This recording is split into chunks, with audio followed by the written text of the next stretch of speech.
I think what I learned, one of the things that I think I learned on my trip, you know, as a socialist, the word socialism does not frighten me, and I think it's probably fair to say that the Nicaraguan government is primarily a socialist government. You may recall way back in, when was it, 1961, they invaded Cuba, and everybody was totally convinced that Castro was the worst guy in the world, that all the Cuban people were going to rise up in rebellion against Fidel Castro.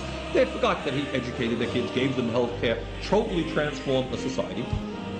But just because Ronald Reagan dislikes these people does not mean to say that the people in their own nations feel the same way. How do you find the sincerity of Sandinista leaders?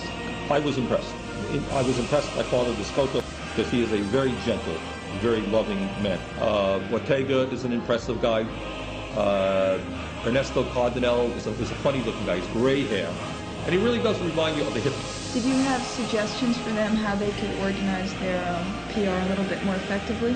I think it's, yes. I mean, the point that I try to make to many of the people that I spoke to is they're getting killed in the American media. They just cannot compete. Reagan and his people are so sophisticated. They own the airwaves, of course. Reagan, the media, every time Reagan gives them a photo opportunity, thousands. Thank you, Mr. President.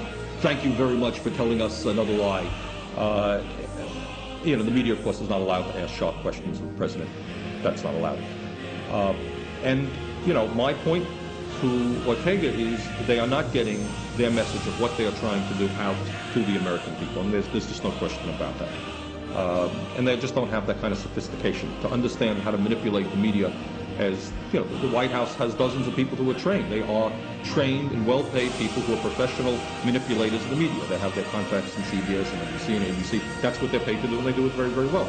You know, Ortega is the president of a country of 3 million people. They have probably one television station. They have no sophistication. They have no knowledge as to when you call. You know, they call press conferences that the media can't even use here in the United States because it's the wrong time. You know, there's a whole science around this, which they're not aware of. They have contacts now with, they've hired a public relations firm in the United States, and they're trying to improve it. But the main point is, I think they have got to very greatly improve their ability to communicate with the average American, and that's what I said.